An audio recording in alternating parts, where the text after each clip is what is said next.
Vamos agora a outros termos. Tópico 7, termos universal, particular, singular. Estamos falando aqui em elementos matemáticos, quantitativos. Universal, gramaticalmente, se refere a todos. Sintetizado de forma linguística tradicional pelos artigos definidos. O homem, a mulher, significa todo homem, toda mulher. A vida é toda a vida. Agora, quando eu me refiro a elementos linguísticos para conferir sentido parcial, alguns homens, algumas mulheres, algum momento da vida, não é todo. Pode ser uma grande parte, mas também não é o tudo. E singular, para se referir ao posicionamento restrito, irrepetível, absolutamente único. Este livro, e não nenhum outro livro a mais. Este. Pois bem, existe um senso lógico de quantificação para adequar ao sentido de vivência. Algumas pessoas podem sim referir-se a um sentido universal do entendimento e da vivência. Os homens, os seres humanos são bons, dizia Rousseau. Bons no sentido de como qualquer animal. Não há uma maldade natural, é simplesmente um ser natural, é tranquilo isso. Ele está usando o termo universal. Ah, mas como é que explica esta pessoa má? Ele vai dizer, ela é boa na sua origem, mas ela foi corrompida dessa origem. Então observe que o universal está forte. Ok. Particular. Aqui há uma seleção quantitativa. Já imaginaram se confundirmos não só na lógica ou na fala, no discurso, mas na existência, na compreensão de realidade, a matematização? Por exemplo, eu tive lá uma experiência ruim com um tal de Fernando. Singular. A partir daquilo eu digo, todo Fernando não presta. Houve um erro de endereçamento de uma experiência que deveria se manter no singular e que foi para o plural. Ou equívocos ao inverso. Dizemos que é universal aquilo que é singular. Isso aqui é interessante porque nem sempre nós sabemos as consequências pertinentes em clínicas da mudança desses tópicos. Como, por exemplo, vamos ao caso clínico, Laura, vocês podem ver um grau evidente do que eu estou me referindo. Página 70. Diz ela, aliás, em razão do que ela disse, disse eu, aqui nominado como filósofo clínico. Ser cristão, Laura, olha, ser cristão, termo universal, todo cristão, não é ser perfeito. Ninguém universal é perfeito. Quem não erra nessa vida, você, seu pai, eu, sua mãe. O Evangelho foi feito para gente como nós, em particular. Entenda que eu já não estou falando do universal, estou selecionando alguns. Mais adiante, você me disse que recebeu muitas coisas boas dos seus pais. Seu pai, olha que singular, nunca deixou de faltar nada em casa. Olha que interessante esse tipo de observação. Imaginem vocês um endereçamento errado e a pessoa não se deu conta. O que seria então uma possibilidade clínica? Ajudá-la a reconfigurar a ordem quantitativa nas medidas que sejam autênticas para a vivência que ela efetivamente teve. Ou seja, se o que ela se refere tem a ver com o particular, não tratar isso de forma universal ou vice-versa. Mas algumas lembranças, observações importantes. Quando nós falamos em universal, o conteúdo, ele, por ser direcionado a tudo, é diluído no seu grau de vivência.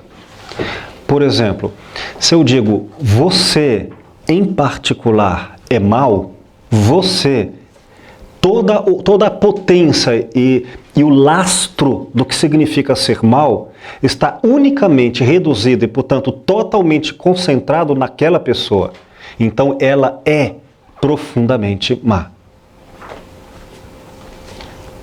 Então, o singular tem o fator cognitivo e existencial de direcionar e, portanto, de potencializar, de maximizar a experimentação no nível do singular. Então, cuidado, se eu digo você e coloco um predicado adjetivado, você é belo, é feio, eu estou colocando toda a força em um só lugar de significação. Agora vamos diluir, que a pessoa cometeu um erro, que foi o caso da Laura. Creu-se, ela própria se creu haver cometido um erro. Então ela diz, eu sou a pior pessoa do mundo. E se eu falar assim, você não cometeu o erro, ela não aceita uma negação deste auto-julgamento. Então eu não vou caminhar desdizendo o que ela disse porque ela não aceita. Né? Então eu posso fazer outra coisa, ao invés de dizer, não, Laura, você não cometeu um erro. Eu cometi, não adianta você falar, eu sei que eu cometi, fui eu que cometi. Pronto, eu mereço ser punida. Olha o que eu faço. Eu tiro, eu entendo. Só que tem um detalhe. Todos nós erramos. Eu não tirei a necessidade dela viver a sua culpa num nível identitário, em que ela não aceita de outra forma, mas eu diluí o fato de aquele erro não ser só dela. Então, toda vez que eu jogo um sentido de vivência para o universal, isso é diluído em grau de intensidade. Está claro? Então, cuidado. Porque se eu digo assim, todo mundo é especial, então aquela pessoa não é especial. Ao diluir, eu posso fazer uma coisa bem feita ou mal feita. Né? Talvez eu diga assim, mas todos os meus filhos são importantes. Isso aí não é nada não. Então talvez eu tenha que chegar a cada um e dizer, não, mas você é mais importante. Porque exige o singular. E na hora de separar, confundir, por exemplo, o universal com o particular. Algumas pessoas não gostaram do que foi dito. Aí a pessoa agenda como ninguém gostou. Nossa, tem uma grande diferença. E se eu separo algumas pessoas, e estas algumas pessoas têm características bem comuns, que até justifica que bom que essas pessoas, aquelas em particular, não gostaram, porque eu sei que a razão delas não gostarem não é a mesma das dos outros. Isso me alivia. Enfim, entender a quantificação da vivência aqui faz imensa diferença com relação aos intentos da clínica, segundo o assunto último, que, é claro, varia caso a caso. Nós vamos ver aqui algumas interpretações bem bacanas com o Calvin Haroldo. Diz o Calvin, se as pessoas saíssem toda noite para olhar as estrelas, aposto que viveriam bem diferente. Universal. Como assim? Responde o seu bicho de pelúcia, o Haroldo. Bem, quando você olha o infinito, você se dá conta de que há coisas mais importantes do que aquilo que as pessoas fazem todo dia. Só que ele está usando você como quem diz, todo mundo, qualquer um. Neste sentido, para quem é muito abstrato, se você fala para ela em termos universais, ela vai dizer, você é isso mesmo, faz sentido. Pessoas que talvez vivem no universal, se você joga para o singular, elas não se reconhecem. Aí ele dizendo para uma plantinha, uma florzinha, vocês querem um pouco d'água, é? Bem, eu tenho um regador cheinho aqui. Como, e agora em negrito, como sou eu quem decide se vocês recebem água ou não, eu controlo o seu destino. As suas vidas estão nas minhas mãos. Sem mim, vocês estão mortas. Sem mim, vocês não. Aí chove. Ele redireciona tudo para o eu. Em uma inautenticidade, como mostra ele, e vem a chuva e vai mostrar que o eu dele é, na verdade, um eu equivocado. É o universal ali. A chuva, inclusive, se conjuga num verbo sem sujeito. Choveu, não ninguém em particular. O problema das pessoas é que elas são apenas humanas. Uma frase como essa em consultório. E se a pessoa usar o termo universal, mas estivesse se referindo ao particular? Aquelas pessoas não sabem que. E ela esquece. E aí começa a tratar todas as outras pessoas cobrando uma dívida existencial que não pertence a elas. Né?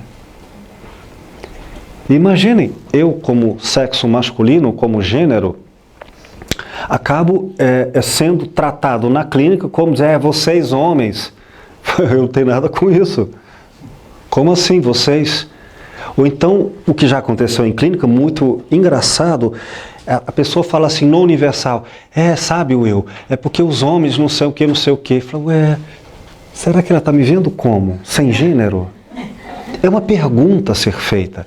Será que os homens têm um endereçamento singular e ela não se deu conta? Porque ela não me trata com esse sentido em particular de homem. Então, curioso, talvez ela esteja confundindo os homens com endereçamentos equivocados e a mim tratando como fora do gênero, porque não me coloca como homem. E Jesus Cristo é homem se ela é cristã?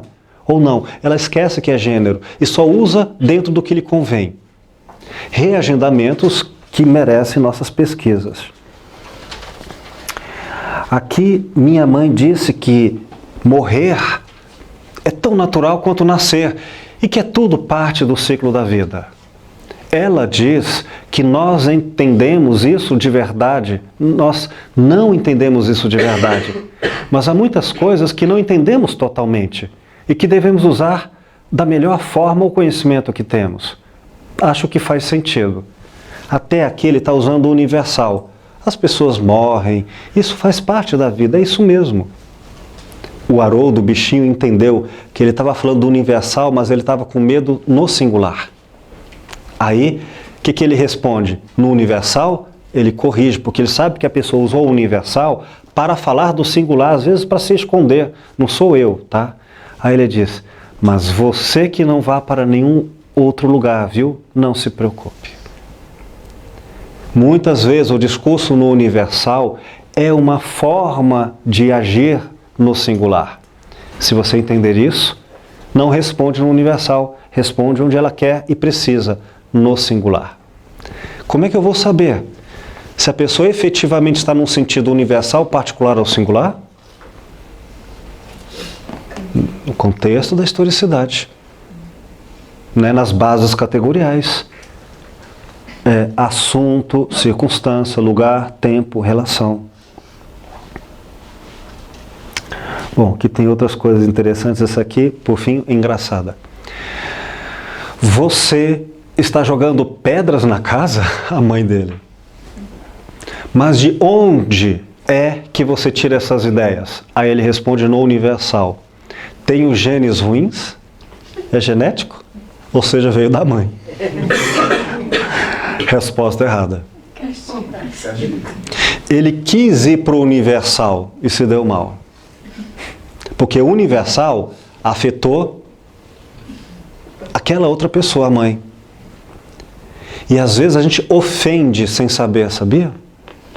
Sabe o que é? Porque as pessoas falam, nossa, você me incluiu nessa. A própria pessoa que falou não se deu conta disso. Ela disse as pessoas, querendo dizer aquelas pessoas. Mas a que ouviu falou, poxa, você me incluiu nessa. A expressão afetou o singular? Estava afetando ela em particular. Então tem muitos, repito, tem muitos endereçamentos equivocados em pessoas que se distraem do ato ético de se preocupar com as relações. Então, muitas vezes, repito, muitas e muitas vezes o filósofo clínico precisa resolver essa tradução e essa correção internamente como um escutador. Por exemplo, uma confusão entre dois seres singulares. Alguém chega ao filósofo clínico porque você ofende e agride, mas o filósofo clínico sabe que não é ele, é outro singular. Por isso ele não se magoa, porque ele sabe que esse referenciamento é a outro singular e não a ele. Ou os homens, ele sabe que não é para com ele, entende? Outra coisa, a pessoa faz... Sabe por quê? É porque fulano me traiu. Isso eu não suporto quem me trai. Aí o filósofo clínico também já traiu em sua história. Aí ele esquece de que aquela pessoa está falando em um contexto próprio, abandona a relação de alteridade e volta-se inversivamente apenas para a própria história e fala, confundindo a ideia de que todas as pessoas... Não. Há grandes separações. Por fim, isso aqui é ótimo. Ele grita, olhando para o mistério das noites estreladas. Sou importante. Olha o singular. Última frase. Gritou o grão de areia. Bom, está aqui uma preocupação relevante. Com relação ao tópico 8, termos unívocos e equívocos. Nós vimos, aqui tem vários outros para vocês assistirem, tem o Snoop também, que é muito bom. No material didático vocês em casa, nós vimos aqui o vídeo do ônibus, da Porta dos Fundos, onde a frase, não só falada, mas gestual, é cheia de equivocidade. Então, quando uma pessoa não se dá conta de que está usando expressões com duplo sentido, o duplo sentido pode estar dentro da própria linguagem como jogo linguístico. Imagine essa famosa questão do erotismo quando diz, eu não quero sexo, como quem diz, eu quero. E aí? É assédio? Ou é uma inapropriada perda de um convite para o sexo? Quando não tem sabor de sim. E agora, como é que eu faço? Entende? E lembremos que isso pode estar ligado ao assunto. Em certos assuntos, não há equivocidade. Mudou de assunto, uma piada, ela só é possível graças à equivocidade, à ambiguidade de sentidos. Mas nós temos que investigar nas circunstâncias, lugar, tempo e relação, quando isso adquire sentido. Imagine, por exemplo, colegas nossos aqui, padres, que dentro da igreja a palavra, ela está ancorada dentro de uma homilia e o sentido é ali. Cheio de metáforas. Fora, se você diz a mesma coisa, tem outro significado, porque o significado não está na própria linguagem, mas na hermenêutica, no ambiente. Entende? Então, assim, talvez alguns só aceitem missa se for vestido de padre dentro da igreja. Fora dali, as mesmas palavras não têm sentido religioso, porque ficam equívocas, não pelo discurso, mas pela hermenêutica do contexto interpretativo que é ambiental. Então, aqui é uma questão ampla, mas é altamente relevante ficarmos atentos quanto ao que é equívoco por autenticidade. Às vezes é preciso ser equívoco para se ter um bom e adequado relacionamento. Repito, não se conta piadas com sentido unívoco. Entende? Grande parte da literatura só é possível enquanto arte na equivocidade, na dubiedade, no jogo de sentidos múltiplos. Mas há também um momento em que a equivocidade causa uma desagregação existencial. Então nós vamos fazer no tópico 8 duas leituras. Uma Vamos tentar entender o que é unívoco e o que é equívoco. Isso aqui está na página 70. Em um sentido,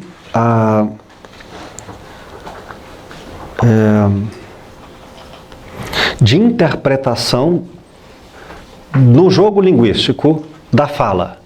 Se tem contradições, se tem afirmações claras. E o outro no sentido das bases categoriais, no ambiente. No caso da Laura, aqui a narrativa. Laura, se eu entendi bem, você só não namora o Robert porque ele não é bonito, né? Não é uma frase simples de entender? Agora, o que ela chama de bonito? Se você achar que isso é óbvio, caiu em equivocidade. Então, por isso, continuei. Mas deixe-me entender uma coisa, exatamente o que significa um homem bonito para você? Porque se eu não entender o que ela quer dizer com isto,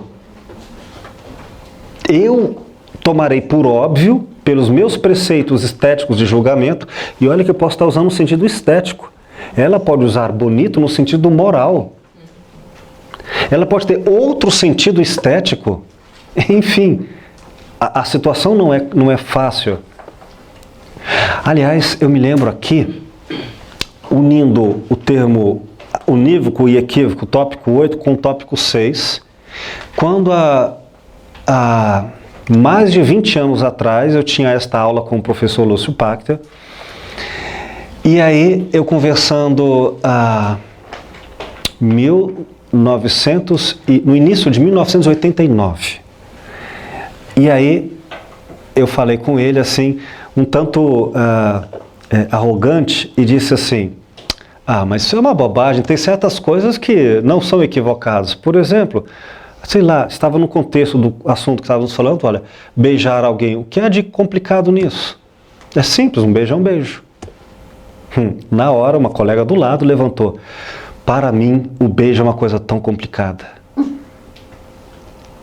E ela começou a narrar assim, situações nos quais falou: nossa, eu nunca imaginaria que isso poderia ser. Então, isso é falta de outridade, entende? Então, precisamos entender quando é algo que parece ser importante ou determinante, deixar bem claro. E lembre-se que essa coisa de assédio sexual, assédio moral, às vezes eu posso ser interpretado como tendo assediado e eu próprio não saber. Então surgiu a possibilidade de um equívoco. Claro, pedimos desculpas, voltamos atrás e vamos a essa caça do esclarecimento. Deixa eu entender, o que para você é? Me explica isso. De que maneira? Mapear. Eu preciso mapear quando essa equivocidade causa problemas. Algumas vezes esse mapeamento não é existencial. Eu não me lembro qual filme com Michael Douglas apresenta a ideia de ele ter sido assediado sexualmente por uma mulher. E aí um dos elementos jurídicos nessa inversão de papéis é o homem que foi assediado por uma chefe, foi a quantidade de vezes que ele disse não, que foi gravado. E aí juridicamente falou assim, olha, eles estabeleceram lá um critério jurídico de que até tantas vezes seria um tanto provocativo ou ambíguo. O não como sendo um sim.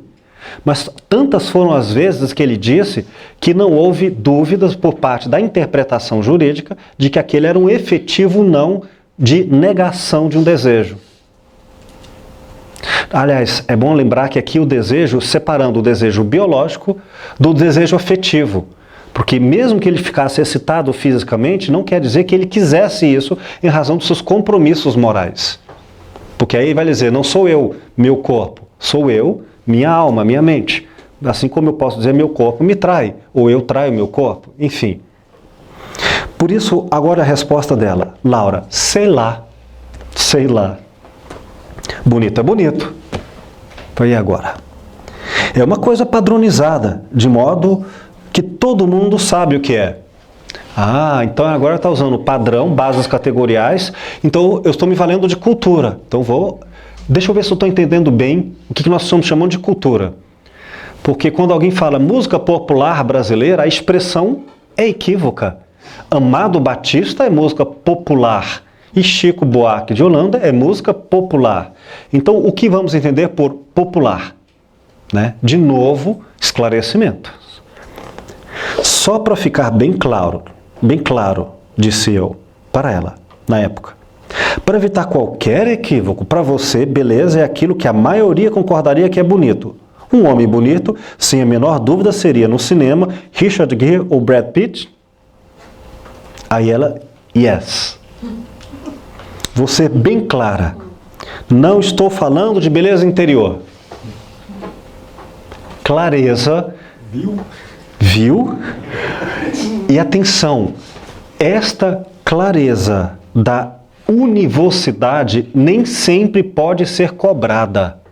No caso da Laura, eu fiz porque entre nós havia esta possibilidade linguística. Mas experimentem pedir explicação de uma piada, para não haver menor dúvida. Não há piada.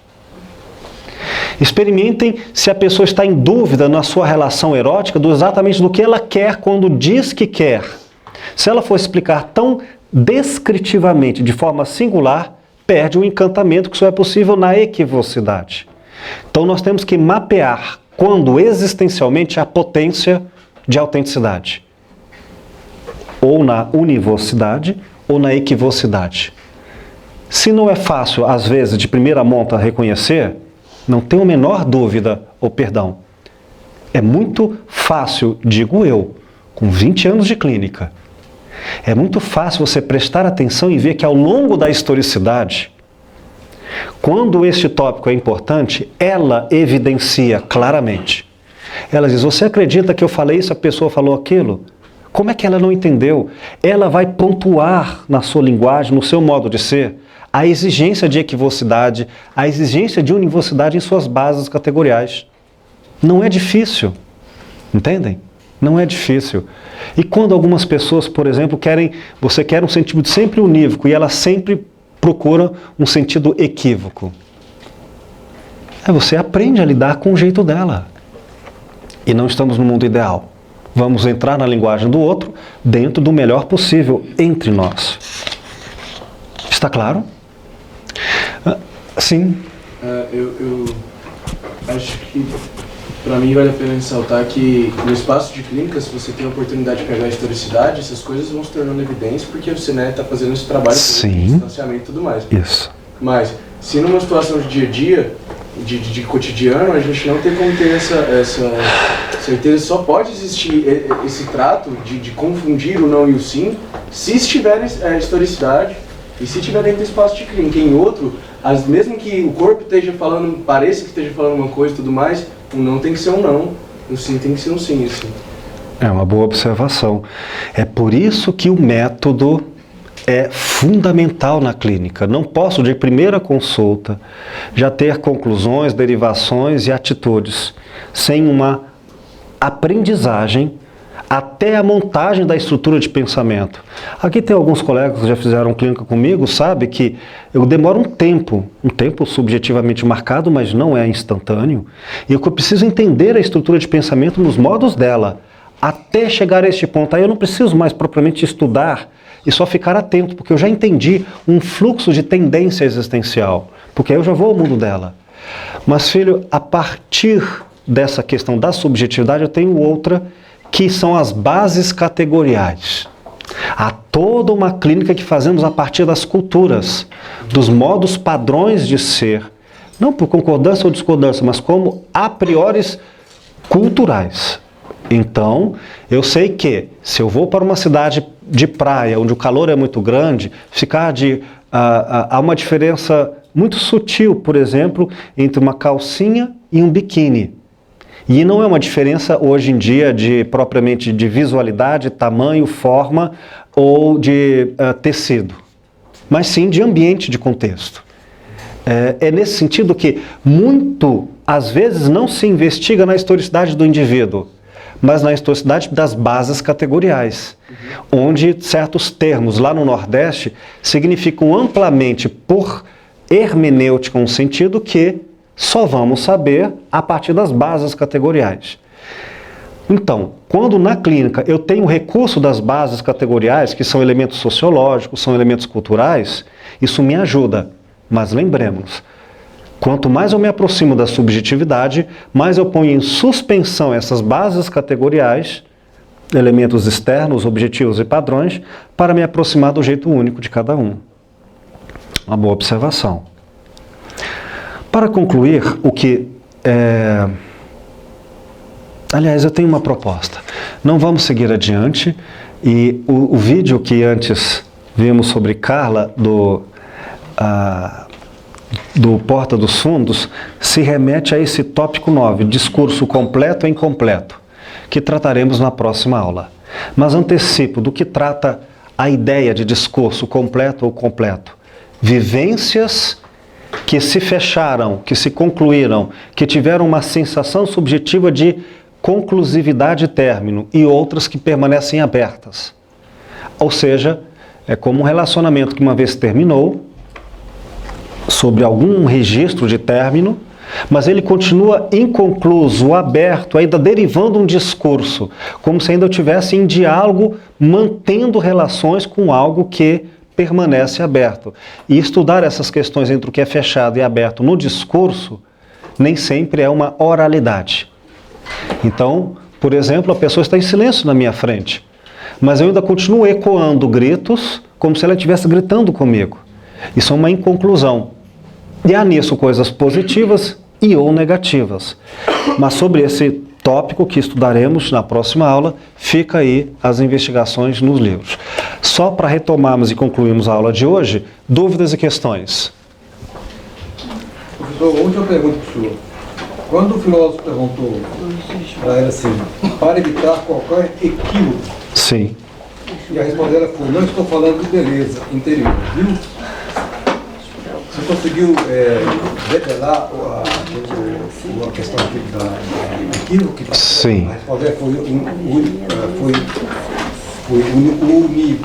Foi unívoco, perfeito. Consegui. Mas não por esta fala em separado da sua historicidade, porque eu verifiquei que esses mesmos padrões estavam ali repetidos como um modo de ser em seus relacionamentos. Sim, querido. Só para exemplificar, quando eu comecei a atender, né, eu não tinha ainda o consultório, então no WhatsApp eu propus várias possibilidades para essa senhora. Um parque, ou uma cafeteria. Ela imediatamente colocou assim, eu detesto café. Para o meu mundo, Cadu, o café é muito importante. Eu entendo você. Determinante. Sim. E depois, só para confirmar o que o Wilton insiste, né, de que o óbvio não é padrão. E a gente pode cair na equivocidade assim, com muita facilidade. Na historicidade dela, ela tinha um problema muito grande com a mãe, e a mãe forçava ela nos deveres de casa, e com 5 anos de idade, ela já fazia o café. Para fazer o café, para coar o café, ela tinha que subir num banquinho. Então, numa dessas vezes, o irmão menor se aproximou dela, ela se assustou e caiu água fervendo na cabeça do irmão. Então ela nem suportava o cheiro do café. Termo agendado no intelecto, o cheiro. Nem o cheiro, nem o gosto, nem ver. Né? Então... Bom, e a gente depois investigando isso, pode até saber se é possível reconstruir, refazer, dividir o termo agendado no intelecto. Por exemplo, as possibilidades são infinitas. Do cheiro do café para o banco. Só uma ideia, reconstruir em outro termo agendado no intelecto, ou a outras questões. Mas na medida em que uma pessoa formalmente usa o tópico 6, termo agendado no intelecto, ela exige signos linguísticos para dar síntese à linguagem, à conversação com o mundo e consigo. Se usa signo, talvez eu consiga usar um em troca de outro. Um que para ela é importante. Aí, só para concluir, sim. Só para evidenciar o termo agendado.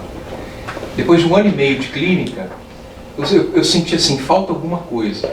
Né? E ela autorizou a contar essa história, só que ela disse assim, quando você contar eu quero que você fale o meu nome, mas eu não vou dizer. Ah, sim, obrigado. Aí ela falou o seguinte, que ela estava com coragem de dizer que na infância dela, o maior sonho dela era ter uma boneca. Todas as irmãs ganhavam e a mãe dela dizia assim, você não precisa. Porque ela era fruto de uma prostituição da mãe. Né? Então ela foi tratada a vida inteira como sendo uma espécie de filha adotiva. E o que é interessante é que quando ela falou assim, eu gosto de boneca, e aí semanas antes, né, ela trabalha na feira hippie, uma mocinha de 14 anos estava com a mãe e quis dar um presente para ela. Ela, sem saber da história, vislumbrou uma boneca de pano. E ela quis comprar para ela essa boneca. E a mãe disse, não, o que ela vai pensar da gente se você der uma boneca Para uma adulta, né? Como adulta, exatamente. Ela disse, eu sinto que tem que dar essa boneca para fulano. Quando ela deu essa boneca, ela abriu o presente e viu que era uma boneca, ela ficou... Aí a mãe dela já começou a pedir desculpa. Né? Desculpa, porque minha filha insistiu e tal. E aí ela disse assim, você não tem ideia que é o presente mais bonito que eu já recebi na minha vida. E aí, que lindo. A gente concluiu a clínica pedindo para ela levar a boneca para o consultório. E a boneca ficou ali do lado dela. Foi muito interessante resgatar isso. Né? Foi um caminho clínico muito bonito. Obrigado pela partilha, querido. Experiências como essa podem até fazer com que outro termo agendado, o café, que estava associado a um tópico que nós estudaremos 16, significado, altere o significado para outro termo, então ela possa voltar a tomar café. Né?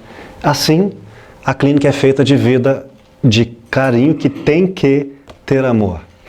Senão, tem outras profissões, né? Mas esse da profissão do filósofo clínico deriva das palavras significativamente que compõem o nosso nome. É aquele que ama. Se filósofo é quem busca a verdade e ama a verdade, o filósofo clínico é aquele que ama as verdades subjetivas do outro e vai até ele como um hóspede. Muito obrigado a vocês pela aula de hoje. Espero que ela tenha sido boa. Grato.